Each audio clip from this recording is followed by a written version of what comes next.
സ്ത്രീകളെ അപമാനിക്കുന്ന യാതൊരു നിലപാടും UDF-നും കോൺഗ്രസിനും ഇല്ലെന്ന് KPCC general secretary advocate E Sameer പറഞ്ഞു. വിവാദമായ പരാമർശം നടത്തി എന്നതിൻ്റെ അടിസ്ഥാനത്തിൽ നേതൃത്വത്തിൻ്റെ നിർദ്ദേശപ്രകാരം അദ്ദേഹം രാജിവെച്ച് ഒഴിഞ്ഞിരിക്കുകയാണ്. സ്ത്രീത്വത്തെ അപമാനിച്ചുകൊണ്ട് ഇടതുമുന്നണി സ്ഥാനാർത്ഥിയെ അപമാനിച്ചുകൊണ്ടോ യാതൊരുവിധ പരാമർശങ്ങളും നടത്തിയിട്ടില്ല. സ്ത്രീകളെ അപമാനിക്കുന്ന തരത്തിലുള്ള യാതൊരു പ്രവർത്തനങ്ങളും സംസ്കാരവും UDF-ന് ഇല്ലാത്തതാണ്. ഈ വിഷയത്തിൽ ഇടതുമുന്നണി സ്വീകരിച്ചിരിക്കുന്ന നിലപാട് അവരുടെ പരാജയഭീതി മൂലം മാത്രമാണ്.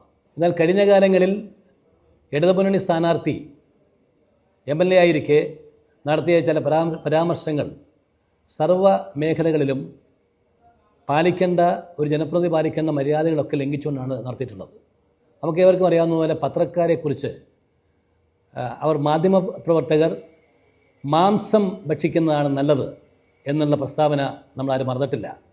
തന്നെ വിമർശിച്ച DYFI നേതാക്കന്മാരെ പിതൃശൂന്യരെന്ന് ഈ MLA ആയിട്ട് അവർ ഇടതുമുന്നണി സ്ഥാനാർത്ഥി അധിക്ഷേപിച്ചത് നമ്മളാരും മറന്നിട്ടില്ല.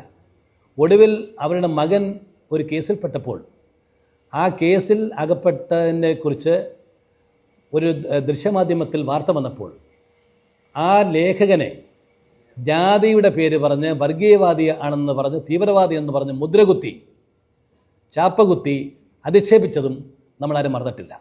ഇതൊന്നും ഒരു പൊതുപ്രവർത്തകയ്ക്കോ അല്ലെങ്കിൽ ഒരു ജനപ്രതിനിധിക്കോ ഒരിക്കലും യോജിക്കാത്ത സമീപനമാണ് അവരുടെ ഭാഗത്തുണ്ടായിട്ടുള്ളത്. അതേപോലെ തന്നെ 2026 ഹരിതാ ബാബു നിയമസഭയിലേക്ക് 2021 മത്സരിച്ച സമയത്ത് പാല് കച്ചവടക്കാരി പാല് കച്ചവടം ചെയ്യാൻ പോകട്ടെ, നിയമസഭയിലേക്ക് പ്രതിഭ പോകട്ടെ എന്ന് അന്നത്തെ MP ആയിരുന്ന AM ആരിഫ് അവരെ ആക്ഷേപിച്ചപ്പോൾ, ഹരിതാ ബാബുവിനെ ആക്ഷേപിച്ചപ്പോൾ അന്ന് ഈ സ്ത്രീത്വത്തെക്കുറിച്ച് ഇന്ന് വലിയ വിവാദമുണ്ടാക്കുന്ന ആളുകൾ അവർക്കന്ന് നാവടച്ചിരിക്കുകയായിരുന്നു. അപ്പോൾ ആ കാര്യങ്ങളെക്കുറിച്ച് ഒക്കെ നമ്മൾ ചിന്തിക്കേണ്ടതാണ്. വിവാദ പരാമർശം നടത്തിയ A. ഇർഷാദ് നേതൃത്വത്തിന്റെ നിർദ്ദേശപ്രകാരം UDF കായംകുളം മണ്ഡലം ചെയർമാൻ സ്ഥാനം ഒഴിഞ്ഞുവെന്നും തെരഞ്ഞെടുപ്പ് കമ്മിറ്റി ചെയർമാനായി തന്നെയും കൺവീനറായി H. ബഷീർ കുട്ടിയെയും നിയോഗിച്ചുവെന്നും അദ്ദേഹം പറഞ്ഞു. LDF സ്ഥാനാർത്ഥി MLA സ്ഥാനത്തിരുന്ന് നടത്തിയ ചില പ്രസ്താവനകൾ ഒന്നും മറന്നിട്ടില്ല. മാധ്യമപ്രവർത്തകരുൾപ്പെടെ അധിക്ഷേപിച്ചയാളാണ് ഇപ്പോഴത്തെ LDF സ്ഥാനാർത്ഥിയെന്നും അദ്ദേഹം പറഞ്ഞു. UDF നേതാക്കളും വാർത്താ സമ്മേളനത്തിൽ പങ്കെടുത്തു. CDNet news, Kayamkulam.